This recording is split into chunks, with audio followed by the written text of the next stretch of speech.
खान साहब जैसे बोल रहे थे एंड पे कि ये लोग डिसलाइक करेंगे या गालियां देंगे। यार देखो, जो लोगों को सच्चाई हजम नहीं होती ना, वो गालियां भी देते हैं। जिनको सिर्फ बचपन से ब्रेन वॉश किया जाता है कि भाई आप सही हो, दुनिया गलत। Hello hello, welcome back to our YouTube channel. कैसे हैं आप सब? उम्मीद है आप मैं सब ठीक ठीक होंगे, खैरियत से होंगे। मैं ठीक हूँ। हम भी ठीक हैं। मैं किरण हूँ, ये नुमान है। और thank you so much guys and thank you so much for your support. सब काटते हैं सब्सक्राइब वगैरह, लाइक वीडियो वगैरह, शुरू वो तो मुझे करेंगे पता है हम। आप लोग कर देंगे। हम वीडियो शुरू करते हैं। आज की वीडियो है जी, खान सर की है। 97 की सॉरी 1971 की जो वॉर हुई थी उसके ऊपर डिटेल है। उसके ऊपर लिखा हुआ है कि पाकिस्तानी ये ना देखें, लेकिन हम देखेंगे कि क्या है क्यों ऐसा है? कि क्यों ना देखें। ठीक है, हमें भी तो पता लगना चाहिए कि सच्चाई क्या है, तो क्योंकि हमारी किताबों में कुछ और लिखा हुआ है। तो खैर हम ये वीडियो शुरू करते हैं। सो ये वीडियो के बहुत ज़्यादा सजेशंस आई थी कि सब पे सारों ने कहा था कि इस वीडियो पर रिएक्ट किया जाए, लेकिन एक सबसे ज़्यादा कमेंट जिन्होंने किए थे वो हमारे भाई हैं Arun. So Arun Kumar, thank you so much आपके सजेशन के लिए। वीडियो शुरू करते हैं, बाकी की बातें वीडियो के बाद करेंगे। So let's start the video. 1 2 3 start.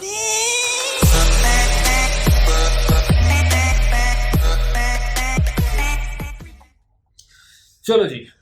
जय हिंद। सबसे पहले एक वार्निंग भैया, पाकिस्तान के लोग इस वीडियो को न देखें तो ही अच्छा है, क्योंकि इस वीडियो में हम बताएंगे कि कैसे हमारे भारत के वीर सिपाहियों ने 2 सैनिकों ने मिलकर पाकिस्तान के 93,000 फौजियों को घुटने टेका दिया था और दुनिया का सबसे बड़ा हार हुआ था। और भारत के 2 सैनिक मारे गए थे लोंगेवाला में। हम इस वीडियो में बताएंगे कैसे PNS गाजी को डुबा दिया गया। ये भी बताएंगे कि चाइना पाकिस्तान का इतना बड़ा दोस्त बनता है, लेकिन 1971 में क्यों नहीं बचा पाया, न चाइना बचा पाया और न ही अमेरिका बचा पाया। इस वीडियो में हम A to Z बातें करेंगे। अगर आप इस वीडियो को कंप्लीट देख लेते हैं तो कोई भी पाकिस्तानी की हैसियत नहीं होगी कि आपसे आंखें मिला सके। इसलिए इस वीडियो को देखते रहिएगा। यदि आप राष्ट्रवादी, अगर आप भारतीय हैं तो ही इस वीडियो को देखें। पाकिस्तानी और बाहर के चाइनीज वगैरह लोग इस वीडियो को न देखें, ये उनके लिए एक तरह का वार्निंग है, क्योंकि इसमें हम भारतीय सेना के हर उस वीर गाथा को बताएंगे जो एक हर भारतीय सुनना चाहता है। A to Z उस बातों को बताएंगे। पाकिस्तानी इस वीडियो को क्यों ना देखें, तो भैया आप देख लीजिए यहाँ क्यों ना देखें, क्योंकि हम आज चर्चा करने वाले हैं इसकी। और इसका नक्शा किससे मैच करता है आप देख रहे हैं। If you don't believe then go on Google. भाई किससे मैच करता है तो आप तो समझ में आ गया भाई, बुरा नहीं मानिएगा आप लोग। ध्यान से समझिए, जब भारत पाकिस्तान का विभाजन हुआ तो उसी समय पाकिस्तान 2 भाग में था। एक इधर वाला जो एरिया है इसे हम लोग कहते थे पश्चिमी पाकिस्तान, जो मेन पाकिस्तान का एरिया है। और ये जो आज आप बांग्लादेश देख रहे हैं, ये बांग्लादेश नहीं था, बल्कि ये उस वक्त पूर्वी पाकिस्तान था। पूर्वी पाकिस्तान के लोग बंगाली भाषा को बोलते थे। पाकिस्तान के लोग इन लोगों को बड़ा भद्दे मजाक करके बोलते थे, कहते तुम लोग गधे हो, कुछ नहीं जानते हो, किसी काम लायक नहीं हो, यूजलेस हो लोग, तुम लोग छोटे हो, काले हो, मतलब उल्टा सीधा मजाक कर रहे थे। पश्चिमी पाकिस्तान के लोग इधर के लोगों को पसंद नहीं करते थे। हो गया नहले पे दाला 1970 में। 1970 में इस पूर्वी पाकिस्तान के शेख मुजीबुर रहमान चुनाव जीत गए और वो यहाँ के प्रधानमंत्री के पद के चुनाव जीत गए। अब यहाँ की आर्मी ने क्या किया, उनको शपथ ही नहीं दिला रहे थे। इसलिए 70 के चुनाव जीतने के बाद शेख मुजीबुर रहमान जब देखे कि ऐसा है, तो उन्होंने अपना भाषण दिया 7 मार्च को और कहा कि अब हम इस पूर्वी पाकिस्तान को एक अलग देश बनाएंगे जिसका नाम रहेगा बांग्लादेश। इस भाषण की वजह से आर्मी ने, पाकिस्तान की आर्मी ने इन्हें 25 मार्च 1971 को गिरफ्तार करके अब पश्चिमी पाकिस्तान में अरेस्ट करके बंदी बनाकर रख दिया और यहाँ पर जुल्म करना चालू कर दिया। कहाँ पर भाई, तो पूर्वी बंगाल में, पूर्वी पाकिस्तान में, पूर्वी बंगाल में नहीं, पूर्वी पाकिस्तान में इन्होंने जुल्म करना चालू कर दिया। शेख मुजीबुर रहमान के गिरफ्तारी के विरोध में यहाँ मुक्ति वाहिनी नाम कर एक विद्रोही गुट तैयार हो गया था। लेकिन पाकिस्तान के, पश्चिमी पाकिस्तान के लोगों ने इस पूर्वी पाकिस्तान पे इतना भयानक जुल्म किया कि इस पूर्वी पाकिस्तान में इस पश्चिमी पाकिस्तान के लोगों ने यहाँ पर 30 लाख लोगों को कटवा दिया। 30 लाख लोगों को कटवा दिया। 4 लाख महिलाओं का बलात्कार कर दिया। अपने देश के 4 लाख औरतों का रेप किया यहाँ पे। इतना भयानक वो दृश्य है कि अगर हम उसको YouTube पे दिखा देंगे ना, तो YouTube हमारे ऊपर क्लेम करेगा भैया आप ये सब इतने भयानक दृश्य नहीं दिखा सकते। आप अंदाजा लगाइए इनकी क्रूरता का। ये अपने देश पर इतना भयानक जुल्म कर रहे हैं, इतना भयानक जुल्म किया इन लोगों ने। कि शेख मुजीबुर रहमान की गिरफ्तारी के बाद इस जुल्म का नतीजा ये हुआ कि अप्रैल 1971 तक भारत में यहाँ से लोग भाग के आ गए कि भैया हम जिंदा रहेंगे तब तो, और यहाँ 10 लाख लोग भारत में आ गए शरण लेने कि भैया हमको बचाइए। तो इंदिरा गांधी जानती थी कि जब तक यहाँ शांति नहीं होगा तब तक ये लोग वापस नहीं जा सकते थे, और शांति का एक ही था कि यहाँ पे घुस के इनको मारा जाए ताकि ये पश्चिमी पाकिस्तान वाले लोग यहाँ पर सुधर सके। तो इंदिरा गांधी ने इसके लिए बात की जनरल फील्ड मार्शल मानेकशॉ से। उन्होंने सेना प्रमुख मानेकशॉ से कहा, सैम मानेकशॉ से, कि आप अभी युद्ध कीजिए, हम आदेश देते हैं आप अभी युद्ध कीजिए बांग्लादेश पे, हम अपने पड़ोसियों को इस तरह मरते नहीं छोड़ेंगे, आप इस पे हमला कीजिए। उस समय ये पूर्वी पाकिस्तान था। मानेकशॉ ने कहा कि ना हम हमला नहीं करेंगे। कही अरे क्यों? कहा कि आप महीना देख रही हैं, अप्रैल का महीना है, अप्रैल के महीने का मतलब बरसात का दिन सर पे है, और बरसात के समय पूरब का हाल क्या होता है, एकदम भयानक बाढ़ आ जाती है। और उन्होंने एग्जाम्पल भी दिया कि सिकंदर की फौज भी हाथी लेके आई थी और कीचड़ में फंस गई थी कि अगर यहाँ हम लड़ जाते हैं तो यहाँ बरसात रहेगा, हम यहाँ उलझ जाएंगे, ये एरिया सूखा रहेगा, चाइना का ऊपर से एरिया सूखा रहेगा, ये हमला कर देंगे, हमको 3 ओर से लड़ाई लड़ना पड़ेगा। मानेकशॉ ने इंदिरा गांधी से कहा कि आप 2-3 काम कर लीजिए। कब तक के लिए? कि नवंबर तक हम लोग युद्ध नहीं करेंगे, लेकिन अप्रैल से नवंबर के बीच में हम अपने सैनिकों को इस एरिया में लड़ने के लिए ट्रेनिंग दे सकते हैं, मुक्ति वाहिनी उसको हम ट्रेनिंग दे सकते हैं। और इसी में 1971 में हमारी जो थी भारत और रूस की एक समझौता पर हस्ताक्षर हो गया। अब हम लोगों ने पाकिस्तान को एक बारूद के ढेर पर बैठा दिया था। इंतजार था तो इस बात का कि उस बारूद में एक चिंगारी की और पाकिस्तान तबाह हो जाएगा। इत्तेफाक देखिए, उस बारूद के ढेर पर खुद चिंगारी जलाई पाकिस्तान ने। कैसे? तो समझिए कैसे। हम लोग का था कि इधर हम लोग ऑफेंसिव हो जाएंगे, मतलब इधर भयानक हमलावर हो जाएंगे, और इधर हम लोग डिफेंसिव रहेंगे, मतलब इधर कम हमला करेंगे, ताकि हम लोग का मेन मकसद पाकिस्तान से युद्ध नहीं था। हमारा मेन मकसद था हमारे अपने बांग्लादेशी भाइयों पर जो जुल्म हो रहा था, जो उनकी बहनों को रेप हो रहा था, इतना भयानक किया था वहाँ पर पाकिस्तानियों ने कि बाप के सामने बेटी का रेप करते थे, और उसके बाद बाप को मार के कहते थे तू भी रेप कर। इतना मतलब मानवता पूरी खत्म कर दिया गया वहाँ पर। तो भारत ने कहा कि इधर हम डिफेंसिव रहेंगे। पाकिस्तान को ये खबर लग गई कि भारत ना इधर कमज़ोर है। अरे भैया, इधर हम कमजोर थोड़ी हैं, इधर कम सैनिक रखे हैं, और इधर हम भयानक रखे हैं, तो इसका मतलब ये थोड़ी है कि हम कमजोर हो जाएंगे। भैया कहा जाता है ना कि सोनार के घर का कचड़ा भी बनिया के बादाम से महंगा बिकता है। देखिए, हम लोग ठंडी का इंतजार ही कर रहे थे कि पाकिस्तान ने गलती कर दिया। उसने 3 दिसंबर को अचानक हमला कर दिया श्रीनगर पे, पठानकोट पर, चंडीगढ़ पर, यहाँ पर आगरा हवाई अड्डे पर तबातोड़ हमला कर दिया। एयरफोर्स का इतना भयानक हमला पाकिस्तान का भारत पर हुआ कि भारत देखते रह गया। धड़ धड़ पाकिस्तान की जहाजें एंट्री मार गई सब भारत में, उसकी एयरफोर्स एंट्री कर दी। इतना भयानक हमला था, इतना भयानक कि भारत का एक भी सैनिक नहीं मरा। समझ रहे ना कितना भयानक हमला था। अरे भाई, आप यहाँ पर घुस जाएंगे हमारे देश में तो क्या हो जाएगा भैया? मूस मोटइयन लोढ़ा हुईन, हाथी घोड़ा थोड़े हुईन। भारत तो इसी का इंतजार कर रहा था। देहात में कहावत कहा जाता है कि रोए के रानी तले अखिए खुदा गई। भैया हम प्लाने कर रहे थे कि हमला करने के लिए कि आप हमारे पे हमला करिए दीजिए। अब विश्व का भी दबाव नहीं आएगा हमारे ऊपर कि भैया हमला तो आपने किया है, अब हम लोग छोड़ेंगे नहीं। भारत एकदम दृढ़ निश्चय कर लिया। इसी बीच पाकिस्तान को एक खतरनाक खबर लग गई। क्या थी खबर भाई? तो देखिए, पाकिस्तान को खबर लगी कि भारत की ज़्यादातर फौज इस पूर्वी पाकिस्तान की ओर डिप्लॉयड है, और यहाँ राजस्थान के जैसलमेर जिला में एक जगह है लोंगेवाला। उस लोंगेवाला में केवल और केवल 120 फौजी हैं, और अगर पाकिस्तान ने सोचा कि 120 फौजियों को हम रातों रात मार देते हैं तो उस समय एयरफोर्स रात में लड़ाई नहीं कर सकती थी, इसलिए इन्होंने लोंगेवाला में एंट्री मार दी। पूरी भयानक टैंक लेकर, फौज लेकर, इन्फेंट्री लेकर, और उसको वो लोग लोंगेवाला में घुसने के लिए चल दिए। और लोंगेवाला में भारत के पास केवल 120 सिपाही थे, केवल 120, और उन पर वो हजारों की संख्या में टूट पड़े। लेकिन घबराना नहीं चाहिए, क्योंकि चींटियां तादाद में कितनी भी क्यों ना हो जाएं, गन्ना घसीट के नहीं ले जा सकती हैं। लोंगेवाला में जो ड्यूटी थी उस समय कुलदीप सिंह चांदपुरी जी का। कुलदीप सिंह चांदपुरी सरदार हैं, आप देखे होंगे बॉर्डर मूवी में इनका रोल सनी देओल ने किया है। अब ये कुलदीप सिंह, ये भैया पंजाबी सिख अब ये लोग 1.25 लाख से नीचे कुछ सोचते ही नहीं है। चिड़िया नू में बाज लड़ावा, गिदड़ नू में शेर बनावा, और 1.25 लाख नू एक लड़ावा, तब गोविंद सिंह नाम रखावा। खबर आया कि आपसे जो लड़ने आ रहे हैं ना पाकिस्तान की ओर से, वो ब्रिगेडियर तारिक मीर आ रहा है। उसके पास टैंक है, 2800 फौज है, बहुत ही तेज रफ्तार से आ रहा है। आपके पास केवल 120 जवान है कुलदीप सिंह।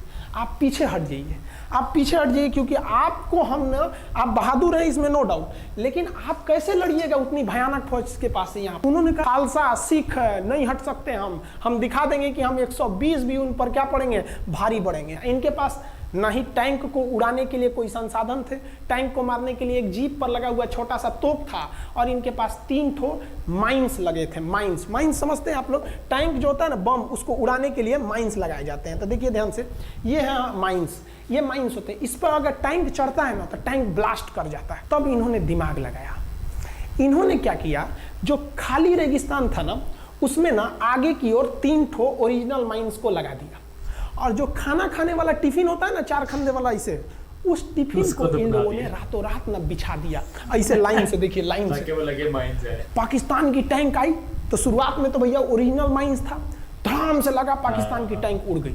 पाकिस्तान का एक टैंक उड़ा, फिर दूसरा उड़ा, तीसरा उड़ा, पाकिस्तानी एकदम डर गए सब। ब्रिगेडियर तारिक मीर कहें कि भैया यहाँ तो माइंस लगा के रखा है इन लोगों ने, एक काम करो इंजीनियरों को बुलाओ, पूरा माइंस निकालो। अब ब्रिगेडियर जो हमारे मेजर कुलदीप सिंह थे, ये जानते थे कि बाबू अगर हम तुमको रात भर रोक दिए ना तो सुबह हमारी एयरफोर्स आएगी, तुमको जिंदा नहीं छोड़ेगी।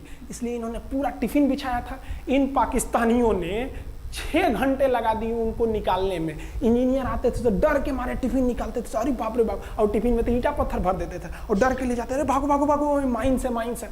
इसको लगाते लगाते इन लोगों ने पूरी रात बिता दी। 3 बज गया, 3 बजे इनको पूरा सन्नाटा दिखा कि भैया ये तो टिफिन है, ये रेगिस्तान में ये तो टिफिन है।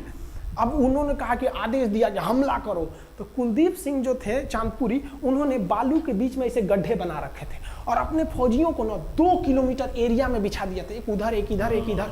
तो चारों ओर से फायरिंग होती थी। पाकिस्तानियों को लगी ना कि भैया हमको गलत इंफॉर्मेशन मिल गया है, 120 गो मिल के ऐसे थोड़े मारेगा सब। सोच रहा हूँ उधर से गोली इधर से गोली, धड़ाधड़ बम गोला दारू सब चल रहा है यहाँ पर। इतना भयानक कहीं कोई 120 आदमी मिल के ऐसे मारता है? नहीं भाई, इतना भयानक सुनसान एरिया में कहाँ से कौन मार रहा है, एकदम तबाही मचा दिया।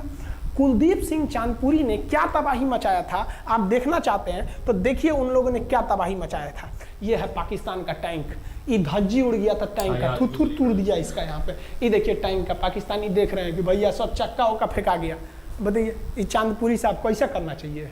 ये कोई वीडियो गेम खेल रहे हैं, मार के धज्जी उड़ा दिया। अरे पाकिस्तान बच्चा है, अपने बच्चा है, बिगड़ गया, आराम से मारिए। ऐसे एकदम धज्जी उड़ा दिए हैं बेचारा सबको। पाकिस्तान के टैंक को धज्जी उड़ा के उस पर भारतीय सैनिक खड़ा होकर फोटो खिंचवा रहा था। फोटो खींचे। उस समय सेल्फी नहीं था ना, तो आगे से फोटो खींचना, फोटो खींचे। यहाँ पे आने वाली पीढ़ियों को ये प्रेरणा देगी। बताइए इतना सुंदर गाड़ी लेके आया था पाकिस्तान मारने के लिए, हाँ बेचारा ऐसे मारा जाता है? हाँ अरे ब्रिगेड मेजर साहब आप भी बच्चा है, बच्चा को थोड़ा आराम से मारिए। देखिए इसका थोबड़ा बिगाड़ दिया गाड़ी का। ओहो, ऐसे नहीं मारना चाहिए, लेकिन क्या कीजिएगा, बच्चा बिगड़ जाता है तो धोना ही पड़ता है। ये हाल कर दिया रात भर में। सोचिए रात में इतना बुरा मारा, दिन में दिखता तो कुछ डाल रहा पूरा। एकदम भयानक तबाही मचा दिया मेजर कुलदीप सिंह चांदपुरी ने। इनके आगे कौन खड़े थे? ब्रिगेडियर पाकिस्तान के ब्रिगेडियर साहब। ब्रिगेडियर साहब को कहने लगी भैया ये तो बहुत बुरा मार रहा है सब। तब तक हो गया सुबह, और सुबह के वक्त हमारे जो हंटर जहाज थे, उस समय जो जहाजें थी वो हंटर जहाज थी। ये हंटर जहाजें रात में नहीं उड़ सकती थी, लेकिन दिन में उड़ सकती थी। रात भर तक कुलदीप सिंह चांदपुरी ने ऐसा कूचा पाकिस्तानियों को, इतना कूच दिया कि भोर हुआ तो बाकी का कसर पूरा कर दिया हमारे हंटर विमानों ने। ये हंटर विमान जब आए सब तो इतना भयानक तबाही मचाए सब पाकिस्तान के जहाजों का कि आप हुलिया देखेंगे ना, पाकिस्तान के टैंक का ऐसे पड़ गया। ये सब टैंक पूरा तबाह हो गया, पूरी तरह ध्वस्त हो गया इतनी भयानक युद्ध में। 3 तारीख को पाकिस्तान ने हमले की शुरुआत की और ये 4 तारीख का शकल देखिए पाकिस्तान का। इतना भयानक धज्जी उड़ा दिया पाकिस्तान का ये जिसका सारी कोई हद वो नहीं। details हैं पाकिस्तानियों को दुम दबा के भागना पड़ा, ब्रिगेडियर साहब भागे, तो कहें कि भाग भैया न तो ये सब जान ले लेगा सब। हम लोगों ने पाकिस्तान के टैंकों को अपने यहाँ रख लिया है म्यूजियम में, आज भी जाके देखिएगा ना तो इन टैंकों को डर के मारे पाकिस्तानी छोड़ के भाग गए कि भागो भाई यहाँ पर। ये 120 जवानों का जलवा था। और पाकिस्तानी कहते हैं कि हिंदुस्तान के लोग क्या लड़ेंगे। अरे भैया हम चीन पे वीडियो बनाए थे, आप पे नहीं बनाए थे, जो आप लोग हम लोग को बोल रहे थे कि पाकिस्तान हिंदुस्तानियों की औकात नहीं। देखिए अभी हम आपको औकात दिखाते हैं आपकी, ये आपका टैंक है, आके ले जाइए, हिम्मत है तो लेके जाके दिखाइए यहाँ पर। हाल तो ये हो गया था ना कि हम लोगों ने जो पाकिस्तानियों की जान ली थी ना, डर के मारे वो लाश उठाने नहीं आए थे, लाश को गिद्ध खा गए थे सब। हम लोग बोल रहे थे कि भैया हम गोली नहीं चलाएंगे, लाश लेके चल जाओ, हम नहीं जाएंगे, तुम लोग रेगिस्तान को कब्रिस्तान बना दिए हो। रेगिस्तान को कब्रिस्तान हम लोग हमला करने आए थे, शुरुआत तो तुमने किया था यहाँ पे। तो ये गिद्ध खाए थे सब, सफाई उफाई का काम ये किए थे सब। अब पाकिस्तान हम लोग को धमकी देता है, आज भी वो नहीं सुधरे हैं। आज भी हमने जो चाइना पे वीडियो बनाया था उस पर वो हमको धमकी देता है कि भारत की आर्मी कुछ नहीं कर सकती। अरे भैया आप सोचिएगा भी मत, अभी के समय में तो मत सोचिएगा, जानते हैं क्यों? देख लीजिए इधर, उनको पता ही नहीं दुनिया में चल क्या रहा है, अभी कौन बैठा है भारत में, समझ में आ रहा है। आप लोग तो पहले पाकिस्तान वाले लोग इस बात पर रिसर्च कीजिए कि इनमें ज्यादा खतरनाक कौन है आपके लिए। अमित शाह और मोदी जी। हमको तो यही ज्यादा खतरनाक लगते हैं भाई, समझ में आया आप लोग को। तो अभी देखिए ध्यान से, यहाँ पर पाकिस्तान ने जो हार हुई थी लोंगेवाला में, ये हार में पाकिस्तान की तो कमर टूटी और पाकिस्तान का पूरा मनोबल टूट गया कि ससुरा 120 गो मिल के ऐसे कैसे धो दिया सब। बताइए इतना भयानक धोया जाता है। तो ये शुरुआत तो इन्होंने किया 3 तारीख को, 4 तारीख को हमने धो दिया। अब बचा नेवी कही कि भैया आर्मी को मौका दिए, एयरफोर्स को मौका दिए, रात में आर्मी धोई, सुबह में एयरफोर्स धोई, हम नहीं धोएंगे क्या? हम भी धोएंगे। नेवी कब पहुंची? 5 दिसंबर 1971 को कराची पहुंच गई। और कराची में जब पहुंची ना तो कराची को तबाह कर दिया। इतना भयानक बम्बार्डमेंट किया कराची पर कि कई दिन तक कराची बंदरगाह पर आग लगा था। और कराची बंदरगाह को तो उन्होंने ऐसा धज्जी उड़ाया जिसे लग रहा था सिंधु सभ्यता बना दिया उनको। तो पाकिस्तान की, पश्चिमी पाकिस्तान का कमर टूट गया। पाकिस्तान वालों ने कहा कि ससुरा सब बोल रहा था कि हम इधर डिफेंसिव है, यानी ज़्यादा हमला नहीं करेंगे, ज़्यादा हमला इधर करेंगे। ससुरा इधर कैसे मार रहा होगा सब, अभी इधर भी बताते हैं कैसे मारा सब। ये कराची पहुंच गया, आप देखेंगे क्या हाल किया था सब कराची पे। कराची में जब मारा गया था ना इन पाकिस्तानियों को, तो ये पाकिस्तानी भाग गए थे सब ग्वादर में। ये ग्वादर भाग गए, अभी इनसे ग्वादर भी जाने वाला है, पूरा राज्य चला जाएगा इनसे, बलूचिस्तान। छुप के गए थे लोग ग्वादर बंदरगाह पे। अगर हम झूठ बोल रहे हो तो आप खुद पता कीजिएगा अपने यहाँ के इतिहास में भाई, हिंदुस्तान ये ग्वादर बंदरगाह पे छुप गए थे सब। आप देखिए कराची का क्या हाल हुआ था उस समय, हमारे एयर नेवी ने क्या हाल किया था। पाकिस्तान का जितना जहाज बस मिल जाए कि भैया ये जहाज किसका है, तो भैया जब पता चले कि भैया ये जहाज पाकिस्तान का, ये हाल हो जा रहा था जहाज का। यहाँ देख लीजिए इनका पूरा ध्वस्त का, भैया ऐसे मारा जाता है। हाँ अरे भाई बच्चा को बच्चा की तरह मारना चाहिए। इंडिया की नेवी ने भी हद कर दिया, बताइए इस तरह मारा जाता है।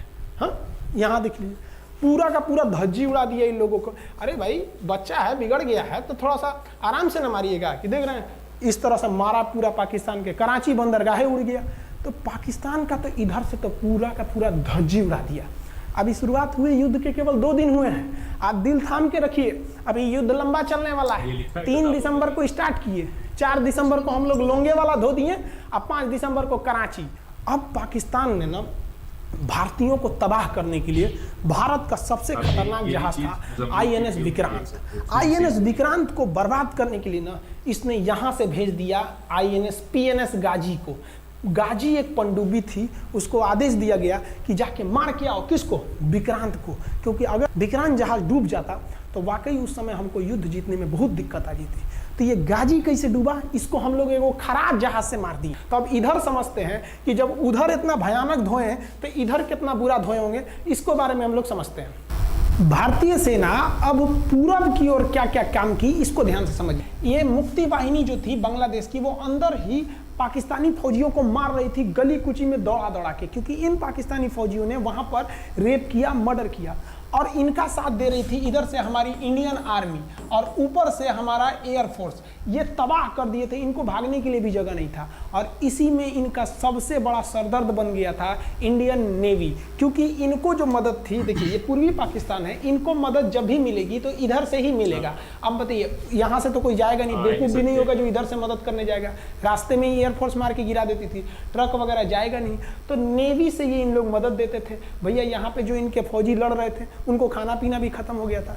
अब इनको बर्बाद कर दिया भारत। आईएनएस विक्रांत, आईएनएस विक्रांत उस समय का बहुत बड़ा जहाज था इस साउथ एशिया के देशों का, और यहाँ से उस इतना बड़ा जहाज था कि उसके ऊपर से लड़ाकू जहाजें उड़ती थी।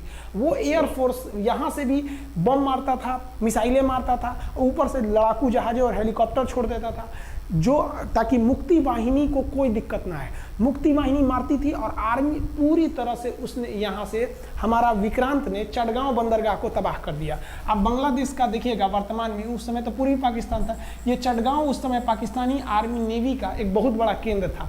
इधर हम लोग ने उड़ा दिया कराची, इधर उड़ा दिया हम लोग ने चटगांव। अब मुक्ति वाहिनी को कोई खास दिक्कत नहीं आ रहा था। अब पाकिस्तान ने कहा कि हर हाल में इस विक्रांत को बर्बाद करो। देखिए ये विक्रांत है, विक्रांत जहाज जो था, इस पे से इसके ऊपर देखिए आपको लड़ाकू जहाजें दिखेंगी। पीएनएस गाजी को क्या आदेश दिया गया था भाई कि तुमको जाना है और इस विक्रांत को बंगाल की खाड़ी में जाने के बाद इसी में डुबा देना है। अब पाकिस्तान वालों का इतना दिन तो अच्छा था नहीं, भारतीय खुफिया एजेंसी को पता चल गया कि पाकिस्तान की पनडुब्बी वो समुद्र के अंदर अंदर चलती है, उसको साइलेंट किलर कहा जाता है। पाकिस्तान की पनडुब्बी चल दी है पश्चिमी पाकिस्तान से बंगाल की खाड़ी की ओर, ये अरब सागर से बंगाल की खाड़ी की ओर चल दिया। अब विक्रांत को बचाना हर हाल में जरूरी था, इसलिए हम लोग विक्रांत को छुपा दिए, मतलब थोड़ा सेफ्टी दे के रखने लगे। और इस पीएनएस गाजी जो था, पीएनएस गाजी को देखेंगे, पीएनएस का मतलब था पाकिस्तानी नेवल शिप, पीएनएस गाजी, ये मारने आ गया किसको? विक्रांत को। इस पीएनएस गाजी को अगर कोई मार के डुबा सकता था तो वो था आईएनएस राजपूत।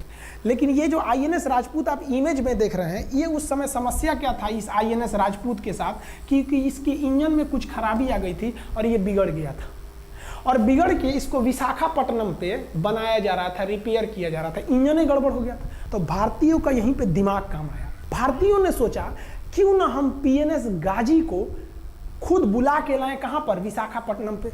तो लोगों ने कहा कि भैया ये आएगा विशाखापट्टनम में, क्या आईएनएस राजपूत हमको मार दो? तो कहा कि नहीं, देखिए कैसे आएगा। भारतीयों को पता था कि हिंदुस्तान में पाकिस्तानियों के कुछ ना कुछ जासूस होंगे और वो पाकिस्तान को पल पल की खबर दे रहे होंगे। भारतीयों ने क्या किया, आईएनएस विक्रांत के जितने भी अधिकारी थे उनसे कहा कि आप लोग अपने अपने घर फोन कीजिए कि हम विशाखापट्टनम आ रहे हैं, तुम लोग हमको छुट्टी मिला है, विशाखापट्टनम में 10 दिन रुकेंगे, हमारे लिए तुम लोग खाना पीना अच्छा से बनाओ। लड़कों से उन लोगों को खबर खिला दिया। विशाखापट्टनम में जितने मछुआरे थे उनको कहा गया कि आप लोग हट जाइए, बहुत बड़ा जहाज आने वाला है, बहुत बड़ा जहाज विक्रांत आ रहा है, यहाँ पे आप लोग खाली कर दीजिए, आईएनएस विक्रांत आ रहा है। यहाँ पर क्या किया गया, ऑर्डर दिया गया, बहुत सारे फल सब्जी अंडा ब्रेड, कि भैया ये इतने बड़े जहाज के लिए जा रहा है, 6 महीने का खाना चाहिए। ये खबर आग की तरफ फैल गई पाकिस्तानियों को। अब पाकिस्तान में खबर लग गई कि भैया आईएनएस विक्रांत यहाँ नहीं है, आईएनएस विक्रांत विशाखापट्टनम पे। अरे बकलोलवा, विशाखापट्टनम पर पीएनएस गाजी की मौत यमराज इंतजार कर रहा था आईएनएस राजपूत। ये गधा जो था पीएनएस गाजी, ये मुड़ गया किधर की ओर? विशाखापट्टनम की ओर। और विशाखापट्टनम पर चुपचाप शांति से खड़ा हुआ जहाज आईएनएस राजपूत इंतजार कर रहा था, तो पानी के अंदर अंदर आओ, ये अभी बाहर निकला हुआ है, पानी के अंदर रहती है। और आईएनएस राजपूत देखा कि ये आ रहे हैं, वो आईएनएस राजपूत को मारता कि इससे पहले ही आईएनएस राजपूत मार के तबाह कर दिया पीएनएस गाजी को। पीएनएस गाजी पर को डूबने के बाद पाकिस्तान को बहुत बड़ा सदमा लग गया। पाकिस्तान को यह एहसास हो गया कि अब हम कभी नहीं जीत सकते हैं, क्योंकि ये पीएनएस गाजी अमेरिका से खरीदा हुआ एक बहुत ही शक्तिशाली पनडुब्बी थी जिसे कोई डुबा नहीं सकता था, और हम लोगों ने उसको इस जहाज से डुबाया जो जहाज खराब हो चुका था, जिसका इंजन खराब था। भारतीय सेना का मोराल पूरे 7वें आसमान पर था और पाकिस्तानी दिन पर दिन बर्बाद हो रहे थे। अब पाकिस्तानियों को लगा अब क्या करेंगे, तो पाकिस्तानियों ने अमेरिका में फ़ोन किया, भैया आप कुछ कीजिए। तो अमेरिका ने ना यूएनओ में मुद्दा उठा दिया, यूनाइटेड नेशन ऑर्गेनाइजेशन, इसकी जो सिक्योरिटी काउंसिल है, सुरक्षा परिषद, इसमें कह दिया पूर्वी पाकिस्तान पर जुल्म कर रहा है, मार रहा है। तो रसिया उस समय हमारा साथ दिया, कहा कि तू देर जानता है जुल्म कर रहा है, भारत जो कर रहा है सही कर रहा है, हम इस प्रस्ताव के खिलाफ में वीटो करते हैं। वीटो अगर कोई देश, 5 देश को वीटो है, इस पर अलग चर्चा करेंगे, अगर किसी ने वीटो कर दिया तो वो प्रस्ताव रद्द हो जाता है। तो पाकिस्तान की एक और उम्मीद यहाँ पर अपना दम तोड़ दी। अब पाकिस्तान कहा अमेरिका से कि भैया आप ही हमको बचा लीजिए। तो अमेरिका ना पाकिस्तान की ओर से भारत पर हमला करने के लिए अपना सबसे खतरनाक जहाज भेज दिया, 7वां बेड़ा। देखेंगे 7वां बेड़ा को, अगर तो इतना भयानक था 7वां बेड़ा। ये अमेरिका का साथ अकेले चलता ही नहीं था, इतनी पूरी फौज के साथ, नेवी के साथ चलता था। ये किस लिए आया था? विक्रांत को डुबाने के लिए, और इसका साइज विक्रांत से डबल था। इसके आगे विक्रांत नहीं टिक पाता। अब इंदिरा गांधी भी टेंशन में रह गई। ले, तब उस समय इंदिरा गांधी को याद आया कि भैया हमारा एक और तो हम समझौता करके आए हैं, अगर अमेरिका पाकिस्तान का साथ दे सकता है तो रूस से हम भी तो समझौता करके आए हैं। तो भारत ने रूस को कहा कि भैया अमेरिका इतना भयानक 7वां बेड़ा भेज दिया, आप हमारी मदद कीजिए। तो रूस ने कहा टेंशन क्या लेते हो, देखो हम बोलते हैं। रूस ने परमाणु पनडुब्बी भेज दी और रूस ने अपना 40वां बेड़ा भेज दिया। आप देखेंगे ये रूस का 40वां बेड़ा है। ये अपने भारी भरकम जहाजों के पूरे ग्रुप के साथ चल दिया, कहा कि चल भैया देखते तुमको कौन मारेगा भारत को। और अमेरिका को सीधा कह दिया कि भैया विक्रांत पर अगर आपने हमला किया तो ये हमला हम रूस पर हमला मान लेंगे। यहाँ पर खड़ा था भारत का विक्रांत और उसकी सपोर्ट में खड़ा था रूस का 40वां बेड़ा। और रूस ने यमन से अपनी एयरफोर्स को भी कह दिया था कि भैया तुम भारत की देखभाल करना। तो भारत की सुरक्षा के लिए इतने लोग, और अमेरिका अपना 7वां बेड़ा लेके यहाँ मुंह देख रहा था, और ब्रिटेन ने भी अपने ईगल नाम के बेड़ा को भी भेज दिया था। तो ये 2 लोग हमारे खिलाफ आ गए थे लड़ने के लिए कि अब बताइए, हम लोग बांग्लादेश की भलाई सोच रहे थे, और अमेरिका का 7वां बेड़ा और रूस का ब्रिटेन का ईगल हम लोग के खिलाफ था, और हमारा अपना विक्रांत और रूस की एयरफोर्स और उसकी 40वां बेड़ा हमारे साथ थी। ये पूरी तरह से बाउंड्री बना दिया था 40वां बेड़ा। 40वां बेड़ा का कहना था कि भैया हमारे जहाज पर ऑटोमेटिक मिसाइल लगी है, तुम अगर इधर आओगे तो हम मार देंगे तुमको ऐसे ही। रूस ने अपनी सारी पनडुब्बियों को ऊपर उठा दिया, समुद्र के ऊपर, ताकि सैटेलाइट से और दूसरी निगरानी से देखा जा सके, और यही हुआ भी। वो लोग रूस के इतने खतरनाक जहाज़ों के ग्रुप को देखकर घबरा गए, इतना घबरा गए कि ब्रिटेन ने कहा था we are too late. Britain का ईगल बेड़ा अमेरिका के 7वां बेड़ा से कह रहा है कि रे उधर मत जो, बहुत देर हो गया है, वो पहले पहुंच गया है रूस, अब मारेगा वहीं तबाह हो जाओगे यहाँ पे। तो 7वां बेड़ा ने धमकी दिया कि हमारे जहाज में परमाणु बम लदे हुए हैं। तो 40वां बेड़ा ने रिप्लाई किया था कि हम भी जब चले थे ना तो परमाणु बम लादे के चले थे, और गिनती जब कर रहे थे तो हम भी गिनती किए थे, 250 हमारे पास भी परमाणु बम था, लेकिन इतना ज़्यादा था कि सोचे कि कौन गिनेगा, बाद में गिनेंगे, आ जाओ देखते हैं किसके पास कितना है। तो रूस ने हमसे सच्ची दोस्ती निभाई थी, और इधर शेख मुजीबुर रहमान की जो मुक्ति वाहिनी थी वो अपना काम कर रही थी। अब भारत आर पार की लड़ाई में था, पाकिस्तान हर मोर्चे पर हारते जा रहा था। भारत सरकार ने पाकिस्तान पर मनोवैज्ञानिक दबाव बनाने के लिए निर्मलजीत सिंह अरोड़ा ने एक प्लान बनाया। उन्होंने एयरफोर्स को पूर्वी पाकिस्तान यानी जो अभी बांग्लादेश है, तो ढाका के ऊपर एयर ड्रॉप करा दिया, हवाई जहाज से सैनिकों को उतार दिया, और उन सैनिकों के भेष में उसमें सैनिक कम थे, और उसमें केवल पुतलों को नीचे उतारा गया था। ये केवल इंडियन आर्मी जान रही थी कि पुतला नीचे उतरा है सर, लेकिन मीडिया ने तो इसको खबर को आग की तरफ फैला दिया। और इसमें हम धन्यवाद देना चाहेंगे हाथ जोड़कर BBC न्यूज का। और BBC ने ये छाप दिया कि इंडियन एयरफोर्स ने ढाका पर 5000 एयर ड्रॉप करा दिया फौजियों को। अब ये गली गली खोज खोज के पाकिस्तानी फौजियों को मारेंगे कि तुम क्यों मार रहे हो हमारे बांग्लादेशी भाइयों को। और बांग्लादेश की मुक्ति वाहिनी वैसे ही उनके पीछे पड़ी हुई थी पाकिस्तानियों के। अब पाकिस्तानियों का पूरा मनोबल टूट गया, पाकिस्तानी गली गली छूट गए। सोचिए ये पुतला से डर जा रहे थे सर, रियलिटी में ये फौजी नहीं थे, ये पुतला गिराया गया था एयर ड्रॉप करके। अब वो लोग डर के मारे भाग गया यहाँ पर। अब एयरफोर्स ने देखा कि उसकी ये छोटे से वैज्ञानिक दबाव का इतना खतरनाक असर पड़ा है। एयरफोर्स ने कहा कि अब एक काम करते हैं, अब आर पार को अब ठोक डालते हैं पाकिस्तान को, अब जो होगा सो देखा जाएगा। एयरफोर्स ने बांग्लादेश के जो गवर्नर थे उनके घर पे हमला कर दिया। अब वो घर में नहीं थे, वो तो बच गए।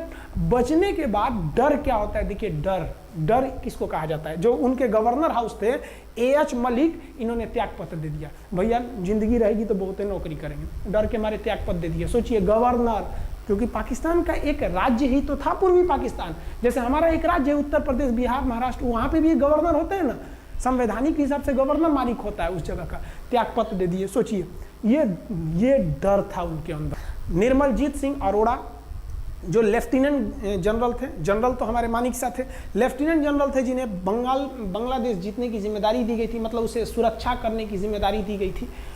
वो पाकिस्तान के लेफ्टिनेंट जनरल नियाजी से बात किए और उन्हें कहे कि हम आपको आधा घंटा का टाइम देते हैं और आप इस आधा घंटा में विचार कीजिए आप सरेंडर करते हैं कि नहीं। अगर आप सरेंडर कर देंगे तो हम आपको गारंटी देते हैं कि आपके सैनिकों को जिंदा रखा जाएगा, और अगर आप हमारी बात को नहीं मानेंगे, देखिए गवर्नर साहब के घर है, कोई ठीक नहीं है, आपके घर पे भी यही हो जाएगा। क्योंकि अगर आप हमारे सामने सरेंडर नहीं करिएगा तो याद रखिए हम अपने हमले को 10 गुना और तेज कर देंगे। और हार तो आप चारों ओर से गए हैं। भारत चाहता था कि जल्दी से जल्दी इस युद्ध को खत्म किया जाए, क्योंकि अब ये अंतर्राष्ट्रीय मैटर हो चुका था। अब अमेरिका अपना नाक पे ले लिया था कि भैया हमारा जहाज मार के गिरा दिया। अब PNS गाजी उसी की पनडुब्बी थी, वो तो पाकिस्तान को दिया।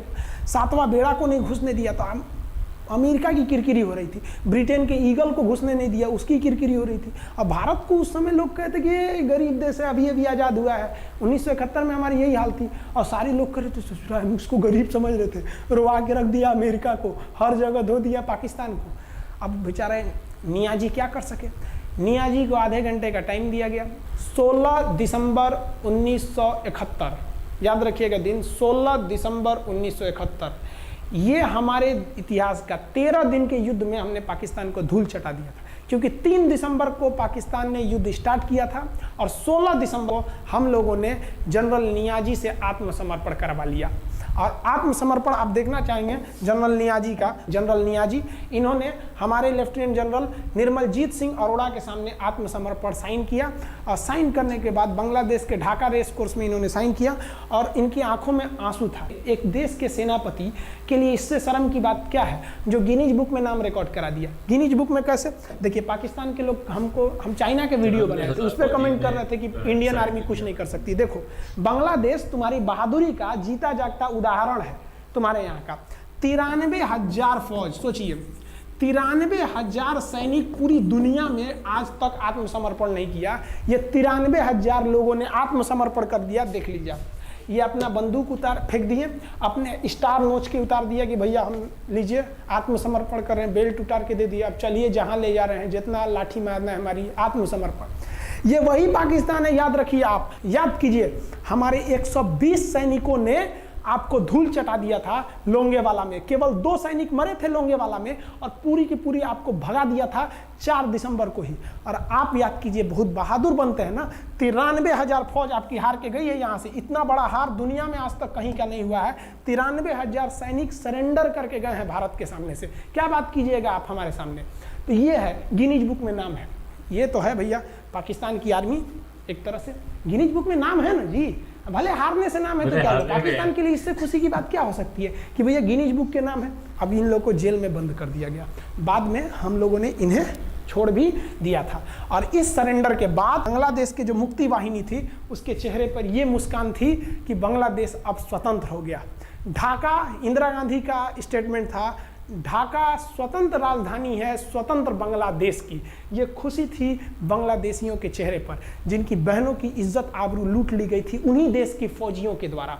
जिनके ये जो नियाजी थे, जब इन्हें लेफ्टिनेंट गवर्नर बना के भेजा गया था बांग्लादेश में, तो ये नहीं पूछे थे कि बांग्लादेश का स्थिति क्या है। ये पूछे थे कि जिन लड़कियों का रेप हुआ है वो कहाँ है, सब दिखाओ तो, मतलब ये भी जाके करेंगे।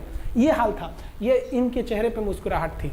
बाद फिर मुजीबुर रहमान को पाकिस्तान से स्वतंत्र कराया गया। भारत ने जो अपना वादा किया था कि शेख मुजीबुर रहमान को स्वतंत्र करेंगे, बांग्लादेश को स्वतंत्रता दिलाएंगे, उनके अधिकारों के लिए लड़ेंगे, भारत ने अपने वादा को पूरा किया। आज शेख मुजीबुर रहमान की बेटी शेख हसीना बांग्लादेश की कमान संभाले हुई हैं। शेख हसीना, जब हमको याद है जब वो भारत आई थी तो एयरपोर्ट पे, तो मोदी जी एयरपोर्ट पर रिसीव करने गए थे, जबकि ऐसा नहीं होता है।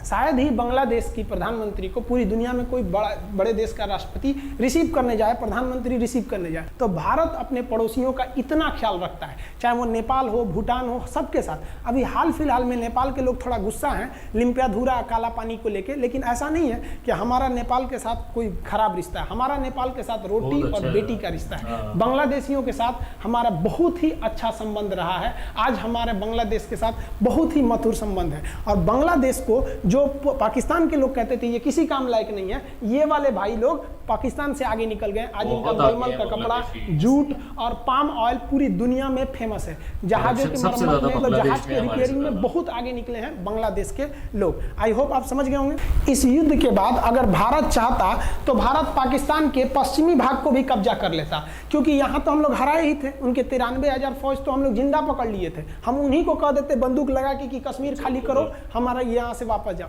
लेकिन बावजूद हमने इंसानियत दिखाई थी पाकिस्तान के ऊपर। इसका बदला ये पाकिस्तान ने हमें क्या दिया पता है?